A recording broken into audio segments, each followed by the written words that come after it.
you so much, friends, for coming to the house of the Lord. I thank God this morning because of the favor that God has done upon each one of us.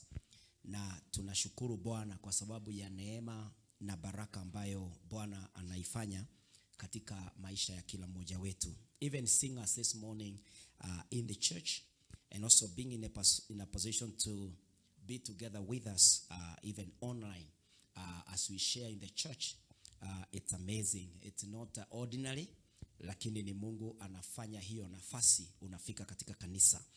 Ninapenda Bwana. I am saved and I am active in my faith. I thank God even for that favor to know that I am in the Lord. And so this morning, as we come to the end of the year, this is the first Sunday of the last month. Na kwa hivyo mambo yanatendeka haraka haraka, yanapita na unakuta mwaka unafunga haraka. Na kwa hivyo wapendwa, ni vizuri kuwa umejiandaa na umesimama vizuri ili ya kwamba kila siku ambayo inapita unapata baraka yako. Unaweza kusema Bwana nimemuona. You can track your life. You can be able to say nilianza pale, niko hapa na ninaenda mahali fulani. And so as a believer, we need to be a bit careful how we live. We need to be aware of our lives. Hatustahili tu kuishi tu hivyo maisha tu ya imani ambayo haina information. Our faith is not like chasing a black cat in a dark room. Hapana. Our faith has big eyes. Our faith has big mind. Our faith has big mouth. It can speak. It can hear. It can say. It can understand. This is why we have the Word of God. And the Word of God is not just faith. The Word of God is what builds faith. Faith is built from the knowledge, from the understanding of the Word of God. You know, people, we walk around looking for revelations about our lives. And we follow people who tell us about the secret things that we don't know. Because we would want to love the secrets more than the knowledge. But my question is, what happens when you are told the secrets? Because once the secret is revealed, it is no longer secret.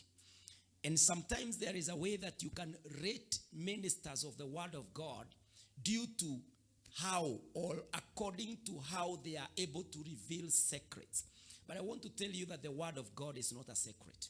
The things of God are not secrets. This is why we have the Bible, which is an open book, telling you that God is not in secret. God can be known. God can walk with the people. God can live with people. God can visit people, and we will see him one day face to face who he is. And so the Word of the Lord is what should help you to build your faith, to grow your faith, to become who and that which our Lord God made us to be. Praise the name of the Lord.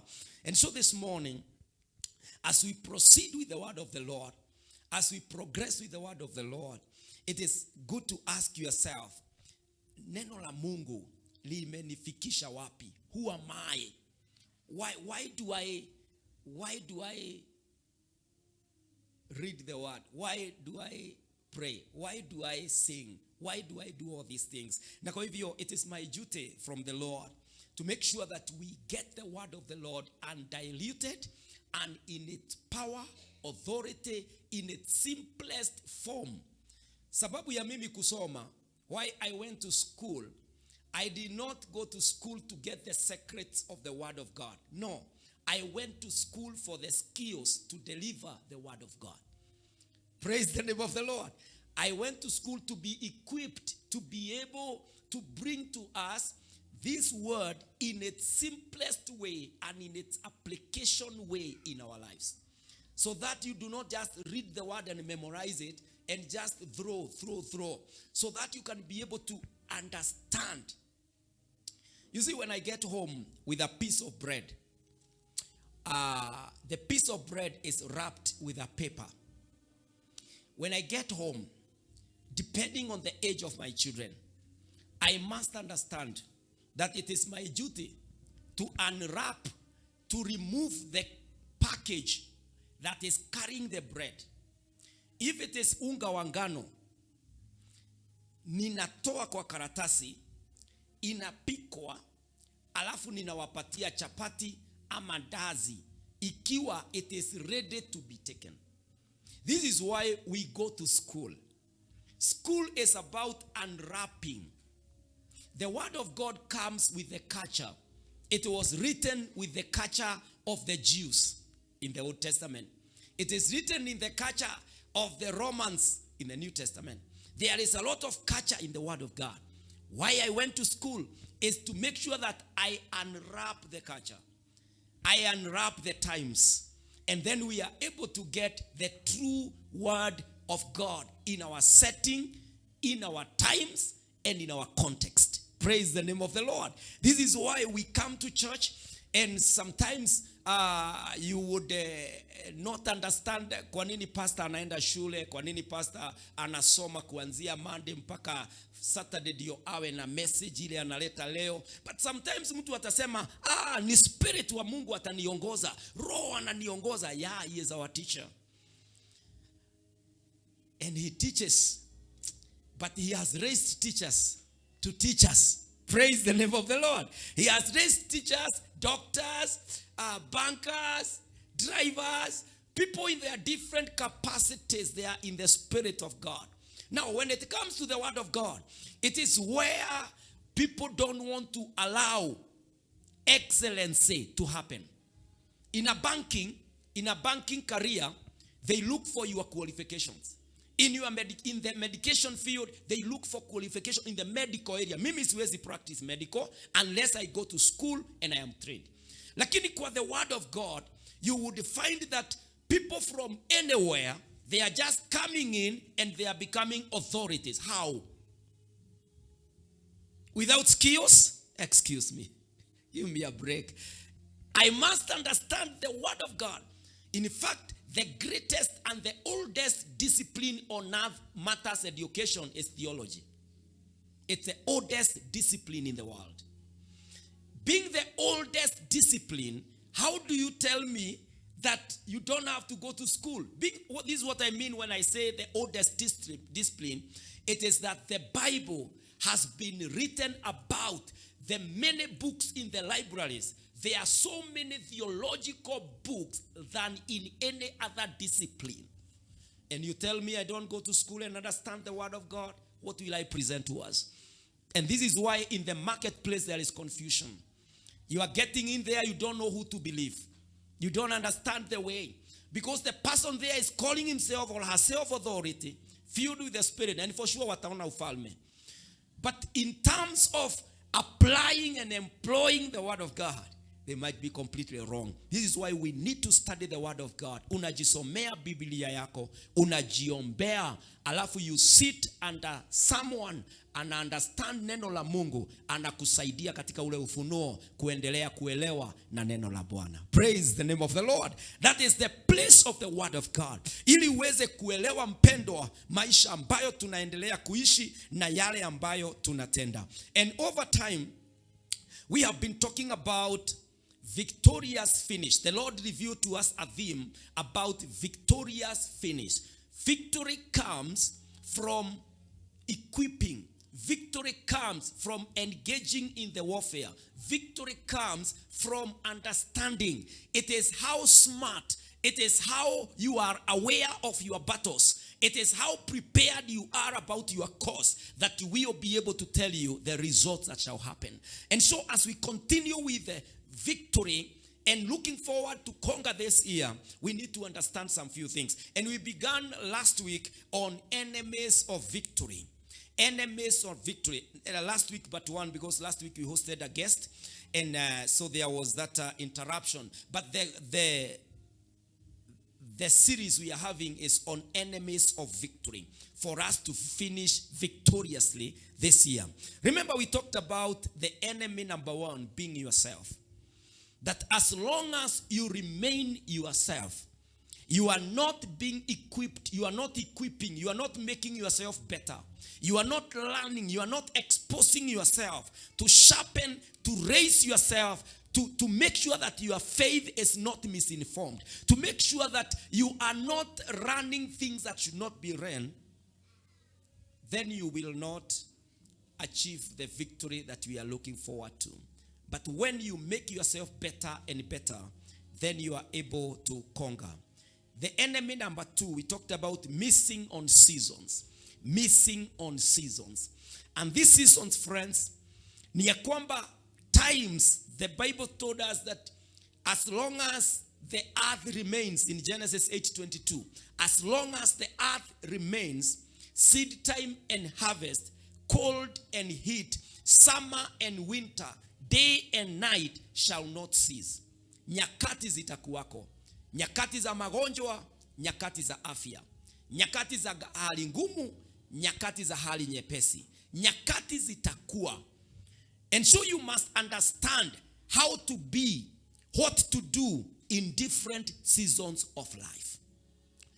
This is why you must keep equipping yourself. You must keep learning the word of God. You must keep experiencing how the Lord is sequencing, how the schedule of God in your life is unwrapping. Vile ambavyo matukio yanaenda yakitendeka katika maisha yako. You are supposed to be a strict student, especially when it comes to matters spirit. Kama vile tunasoma hapa. My question is, do you go back and replay the videos, the sermons? Because these are messages. Messages are meant to teach us. The word of God is effective in correcting, rebuking, and in training in righteousness. And so the more you have the word of the Lord, the more you grow better, and the more you are aware of the times and how to respond to them. Lakini when the word of God is scarce, you don't write down, you don't go and play it again, you don't remind yourself how it was, then you forget. You keep forgetting, and then when the times come for the testing, you fall down. Don't miss in the season. This is the season of the word of God. Learn with it. Understand how you're supposed to be with the word of the Lord. And so today, we are on enemy number 3. The enemy number 3 of victory. This enemy is called dishonor to spiritual authority. When you dishonor the spiritual authority on you, those men and those women the Lord has put over you to teach you and to feed you, to walk with you, and to be with you in the journey of faith and of life. Wakati unakosa heshima kwa wale ambao ni viongozi, wale ambao wametiwa mafuta na Bwana, wakati unawaondolea ile heshima yao, bas you enter into the trap and you are captured. Dishonor. Honor, heshima hii, unajua kuna honor na kuna respect. Tofauti ni nini? Honor by itself inamaanisha privilege or glory.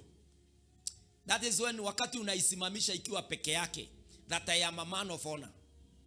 But when you use honor as a verb, kama jina la kutumika, that I want to honor you.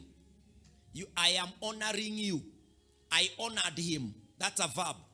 When it is in the action word, inamaanisha to hold in great respect and to hold in high esteem. It means to observe, to fulfill. It means to discharge, it is an obligation. It means to perform. It means to execute. It means to implement. And this is the form that it is being used in the word of God. When you find honor in the word of God, it is not a noun, it is a verb. When it is a verb, it is when you find the Lord saying in commandment number 5, honor your father and mother. You find it being used as what you should do. It is a doing word. Verb is a doing word.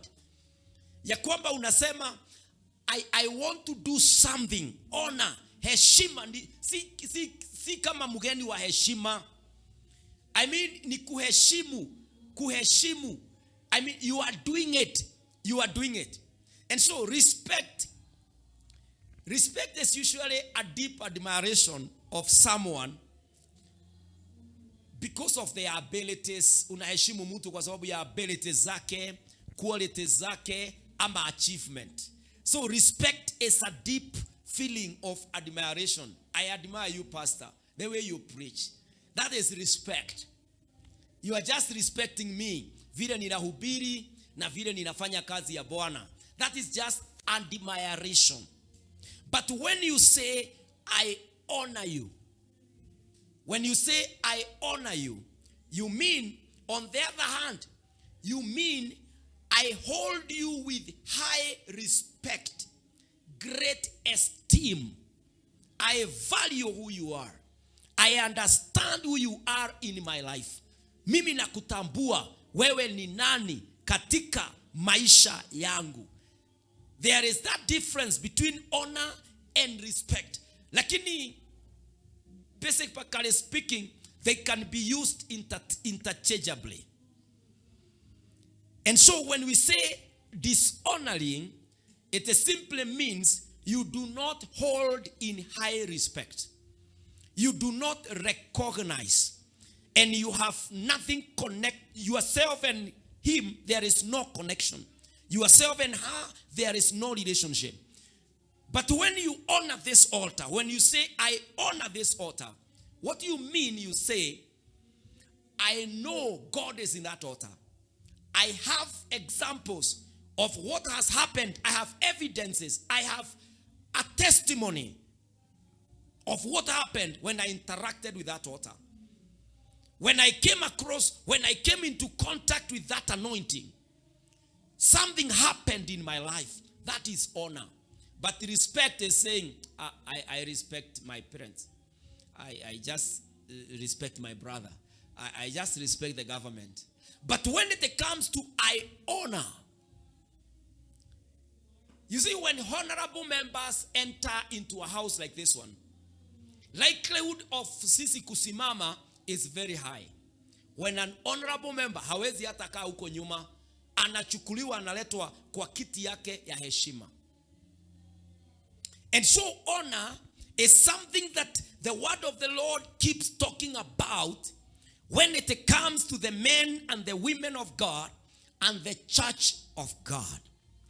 Go with me to the book of 1 Timothy chapter 5 and verse 17. I want to talk about the purpose of honor. The purpose of honor.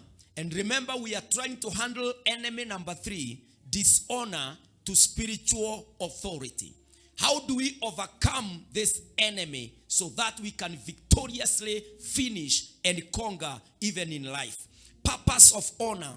1 Timothy chapter 5 verse 17. The word of the Lord would say this in the book of 1 Timothy chapter 5 verse 17. Let the elders who rule well be considered worthy of double honor, especially those who labor in preaching and teaching. Praise God. The purpose of honor. Why we honor? It is because honor is due the men of God. It is God who says do it. Why we do it? It is because God says we do it. Let the elders who rule well be considered worth of double honor. Not just honor, but in a complete excellent version. Double honor, especially those who labor in preaching and teaching. Praise the name of the Lord. And so today I want to establish us to our relationship as the men and the women of God and the flock of Christ. What is your relationship with us? How do you relate? And when I mean us, I don't mean me. Because all of you came and we met. You don't know tomorrow where the Lord is leading you. You could be relocating. The place you go and serve the place you go and sit under anyone in that altar, remember this, that honor is a command. It is coming from the Lord. You must offer it. Honor, why we honor, the purpose why we are honoring is because those men and the women of God are there on behalf of God. They are there on behalf of God. They are worthy the honor. Two, they are there because they are standing in for God. They are there in the place of God. The Bible says this in Hebrews 13 and verses 17.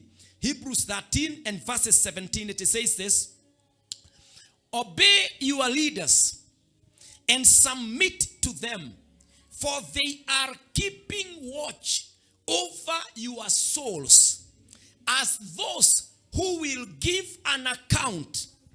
Let them do this with joy and not with groaning, for that would be of no advantage to you. Obey your leaders and submit to them, for they are keeping watch over your souls as those who will have to give an account. And so the men and the women of God who have been put in the possession, they shall give an account of the flock, of the people that came your way. Every time anyone calls me, whether those people belong here, my platform is higher than here because I am in the media.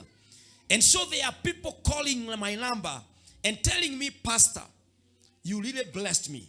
I am going through 1, 2, 3. How do you come in? As a minister and as a servant, at that level, I shall give an account. How did I handle the sheep that called me from the other end? The information I received, how did I act on it? How did I walk with the person? And so from the other end, you are supposed to give honor because we are on behalf of God. We are due the honor, the double honor. That is the purpose of honor. Kwa nini uheshimu? Kwa nini utambue mtumishi wa Mungu? Ni kwa sababu kumtambua ni maandiko ya Bwana. Ni kwa sababu kumtambua, unamtambua on behalf of what he represents. Yeye anasimamia Mungu, na kwa hivyo you will hear God. When you honor, when you respect, you shall hear God. The word of the season will not miss you because you are not devaluing. You are not disrespecting the vessel that God is using. Praise God. And that leads us to the second level of countering this enemy. You know, you counter enemy by knowing how to do the right thing. That is how you overcome the wrong thing. And so, how do you demonstrate honor? So the first level we have said is the purpose of honor. The second level is how to demonstrate honor. How do you show that you honor someone? How do you show that you respect that minister, that pastor, that woman, that man of God? Utaonyeshaje unamheshimu? How to demonstrate honor? It is in two ways. It is in sharing and it is in obeying. You honor the man, you honor the woman of God by sharing and by obeying. If you do the two, you are perfectly fine. One, sharing good things. When you share good things, something happens. The Bible says this in Galatians chapter 6, verse 6 to 10. It says this, Galatians 6, verse 6 to 10. One who is taught the word of God must share all good things with the one who teaches. Praise God. One who is taught the word must share all good things with the one who teaches. Yani vitu vyote mzuri unastahili kugawana na yule ambaye anakufunza. And the Bible continues to say, do not be deceived. God is not mocked.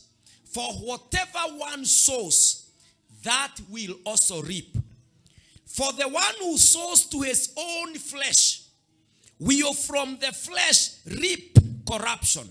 But the one who sows to the Spirit will from the Spirit reap eternal life.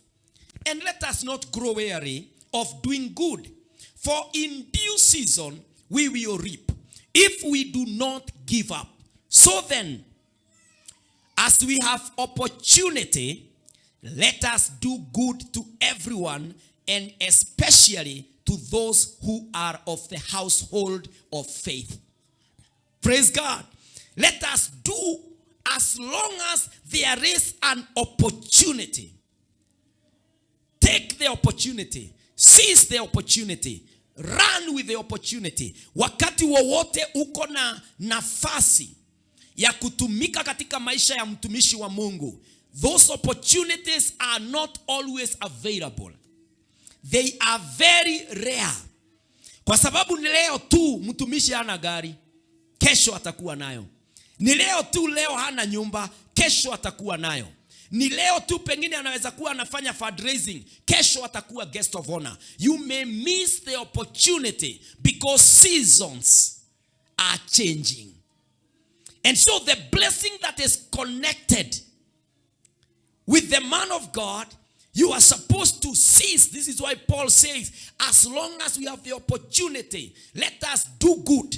Let us not grow weary. Let us share every good thing with the ministers that serve you. Praise the name of the Lord. This is the word of the Lord. How to demonstrate honor is by sharing what you have.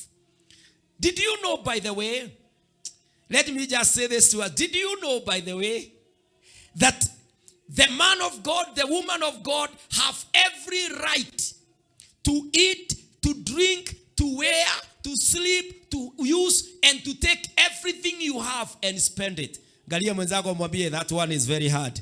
Did you know that? That the minister of the gospel has the right. When I say it is the right, you know, it is like when we talk about katiba. When you are going for the human right, when anyone says it's my right, anasema even the constitution upholds and supports me in what I'm saying. All right.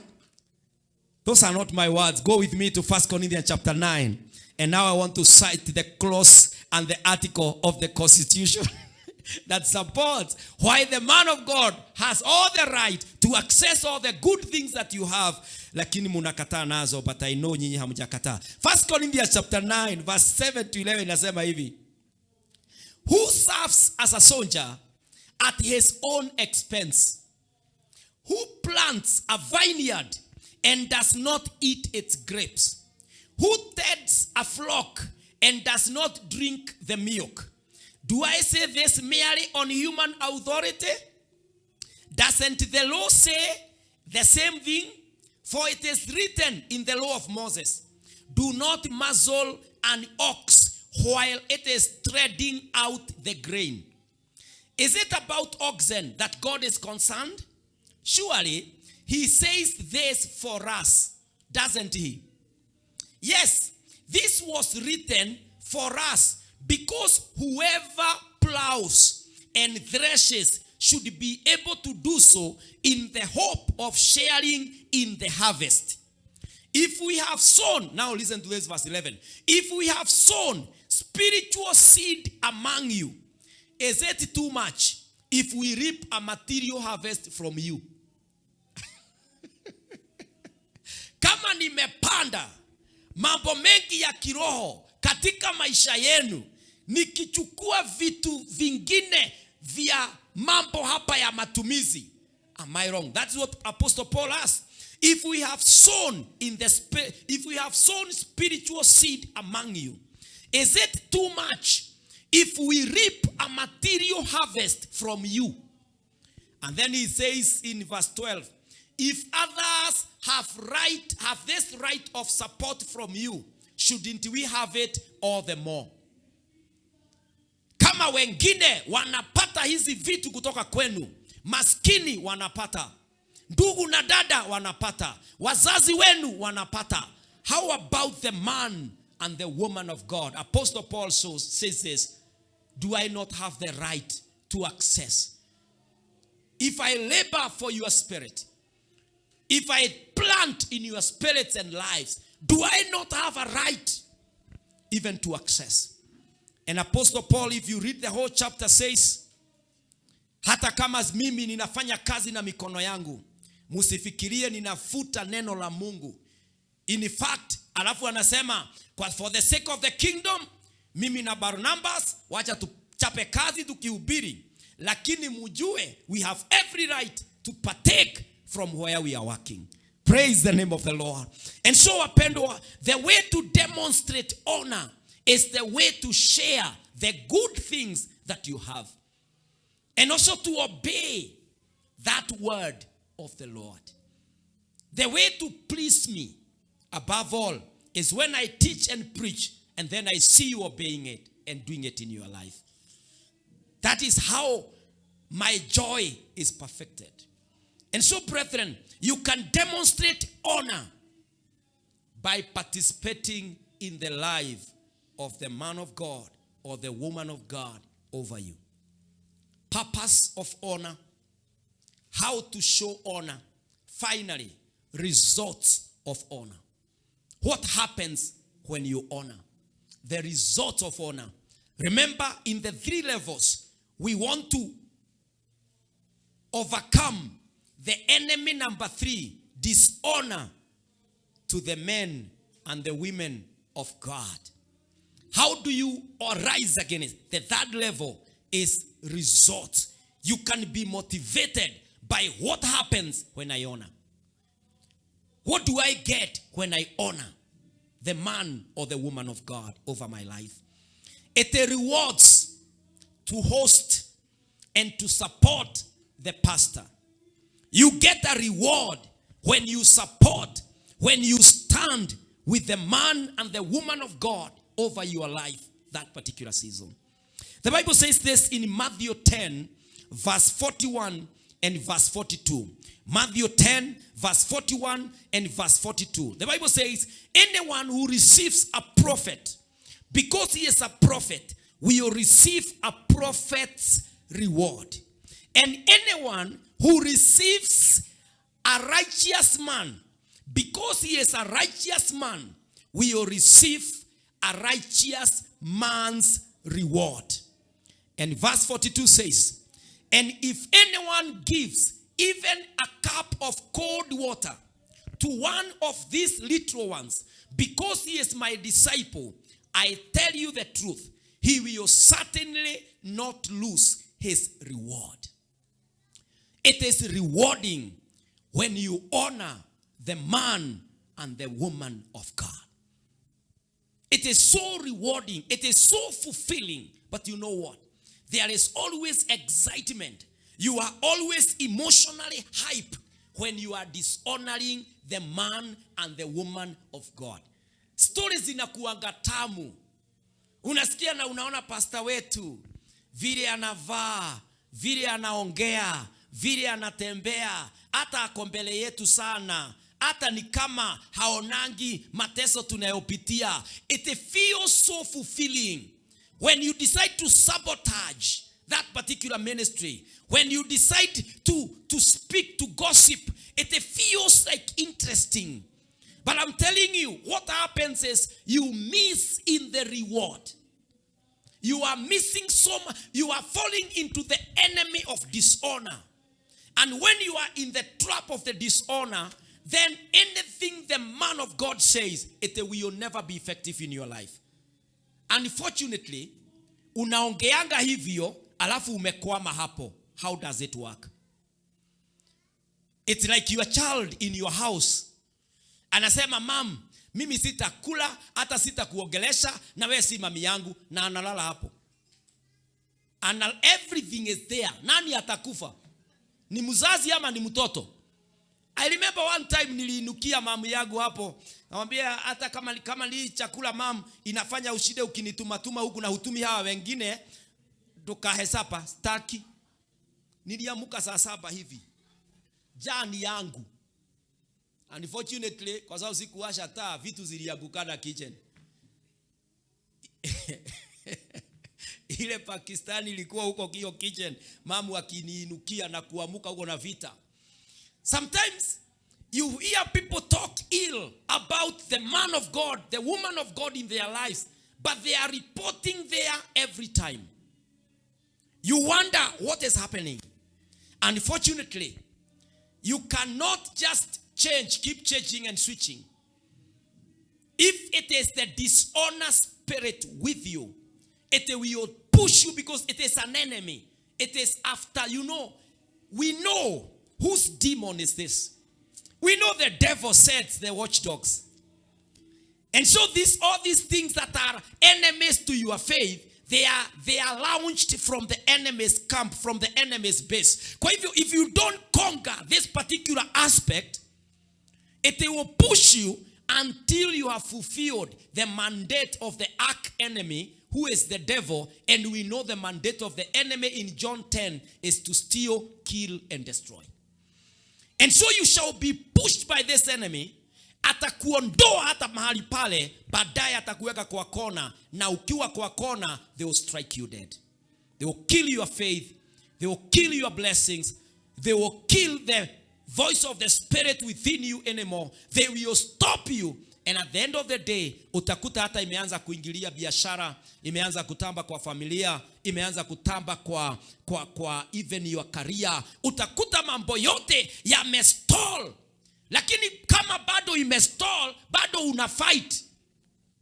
You are still strong in your wrong thing. You know you are wrong, but you are still wrong and you maintain I am wrong, lakini sitoki kwa wrong. My friend, we had a visitor, a guest speaker who was speaking with us on our conference last week. And at some point, he talked about offense. And he said, the Bible says, do not take offense. Because once offense, you have taken offense, it settles in your heart. It becomes like a city that cannot be penetrated. And I liked his illustration. He said, offense is like a blood clot. That when you are hit by something, or you suffer some impact of a kind, there is blood clot. Blood clot is not as dangerous the moment it happens, but it becomes more worse and dangerous when it starts traveling, when it is carried by the blood and it arrives to the critical organs of the body. If it gets to the heart, then it blocks and there is heart attack, and that's it. If it comes to the brain, it lodges there and there is also seizures and heart attack, stroke, and things happen and people die because the blood clot was allowed to travel. So many people have taken offense. And the danger of offense is when you allow it to start traveling and get into the heart. Once it settles in the heart, you lock the city and no one can enter. Sijui kama mmekutana na watu offended. They know they are wrong, but they better remain wrong. They know the right thing, but they can't do it because the offense lodged in their hearts. There are people who have dishonored and they know they are suffering because of dishonor, but they would better die. It's called offense. And so don't take offense on any kind. The results of honor is that you are rewarded for offering even a cup of tea to any man or woman. Anyone, whoever gives one of these little ones, even a cup of cold water, because he is my disciple. Truly, Yesu anasema hakika, truly, I say to you, he will be by no means lose nothing. Praise the name of the Lord. Akipeana tu kikombe moja hivi chama, because of honor. God is checking at the condition, the status of honor within your spirit. The results of honor. The last verse I do about the results of honor is in 2 Chronicles 20:20. When you honor, what happens? Because friends, we must conquer this enemy number 3. The enemy number 1 is yourself. Enemy number 2 is missing in seasons. Enemy number 3 is dishonor to the men and the women of God. It says this in 2 Chronicles 20:20. Early in the morning, they left for the desert of Tekoa. As they set out, Jehoshaphat, the king of Judah, stood and said, "Listen to me, Judah and people of Jerusalem. Have faith in the Lord your God, and you will be upheld. Have faith in his prophets, and you will be successful." Praise God. When you have faith in God, you will be lifted. You will be held by his hand. When you have faith in the man of God, you will be successful. The success you receive in battle, it comes from the concerted effort of God and the man of God on the ground. Praise God. It is like Moses and Joshua. When Moses was on the mountain and Joshua was on the ground fighting, as long as Moses' hands were up, Joshua was recording victory against the enemies. But when the hands went low, Joshua was losing the battle. God works in a twofold way. It is himself, and himself is to you through the man, through the altar that he has raised. And so God declares presence. The man of God declares success, prosperity, the next level. Praise the name of the Lord. This is why we bring even the tithes to the men of God. This is why we bring all the sacrifices to the altar. For the man of God on that altar to declare prosperity, success, the next level. That is the mandate and the level. That means when you disconnect from the man of God, when you are all by yourself, you will only have God who will uphold and sustain your faith. But your faith will not prosper, will not succeed, will not register anything beyond where you are by the time you are living. Praise the name of the Lord. Because the circuit is not completing. There is a short somewhere kwa sababu kuna gap. And so Jehoshaphat is telling the Israelites, please, tunaenda kupigana. Na kwa sababu Mungu ametangaza ako na sisi, I am telling you, have faith in God. Aminini Mungu ako na sisi na tutaenda tukiimba na tutashinda. Lakini ushindi ili upatikane, have faith in the prophets. Praise the name of the Lord. Prophet wakiwaambia pulizeni sasa tarubeta zenu, mupulize. Because mukibeba tarubeta, mutembee tu na Mungu. Mutasikiaje sauti na sauti inapitia kwa mtumishi? How will you hear it? And so when you are in the right place, and this is why I keep emphasizing, make sure that your spirit can hear whether you are in the right altar, you are with the right man or woman of God, because it works hand in hand. When you are in the wrong altar, you will start taking offense. When you are not prepared, and you must ask yourself also, is it myself who has a problem? Am I growing? Am I becoming who am I maturing? Am I moving from where I was? Am I willing to be taught? Am I humble? Or am I being distracted by the pride and something is interfering with me? I am unable to connect. This enemy called dishonor has brought so many believers, so many ministers and the people of God into a contention. Unakuta there is no relation, high connect. Unakuta pastor wanapigana, washirika wanapigana, unakuta mtu na yule mwingine wanapigana. Kwa sababu there is confusion. But when you understand that there is an enemy called dishonor to spiritual authority, and you embark on a journey to bring it down and overcome it, utakuta ya kwamba umeweza kufaulu katika maisha yako. Praise the name of the Lord. Suinue mkono wako mbele za Bwana na ujiombe, umwambie Mungu, huyu adui namba 3, Baba yangu nisaidie kumshinda, ya kwamba mimi nitaheshimu Mungu wetu uchungaji ambao umeweka juu yangu. Nitaheshimu mafuta ambayo Bwana umeyaleta yawe yananena katika maisha yangu. Nitaheshimu Bwana madhabahu ambayo Bwana umeinua katika maisha yangu, katika jina la Yesu Kristo. Na Mungu wangu, neno lote ambalo linakuja litakuwa linanipata kama nimetayarika, ya kwamba Mungu hilo neno utalikamilisha katika maisha yangu. Mwambie Mungu, I refuse to miss my Father in any blessing ambayo umesema Bwana inakuja, na kuheshimu yule mtumishi. My Father, I pray that the flock and the congregation, my Lord, the people that you are raising under us, my God, they are men and women who miss in nothing.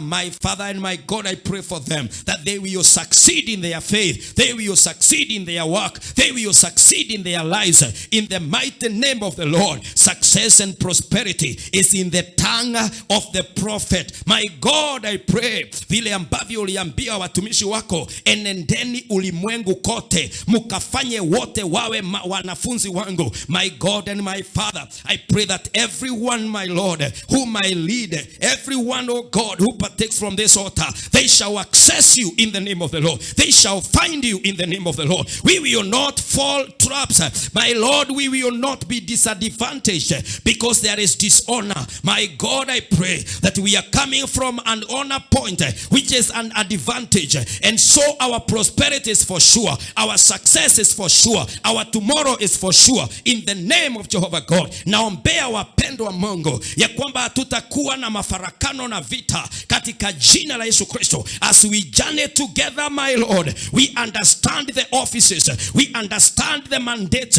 and how it operates. My God, I bless your people. I bless your people. I bless them, oh God. May they succeed. May they make it in their lives. In the name of Jesus Christ. Lord, we thank you. Thank you, Lord, for the revelation of how to honor. Even as we honor you, the Almighty God, you are worthy all honor. My Father, you said that we are here on behalf. We are ambassadors. My God, I pray that even when the honor is given us, it will end up in your presence, for you are the Lord who deserves all honor. This is our prayer in Jesus' name. Amen. Amen. Mungu wabariki sana na baraka yake iwe juu yenu.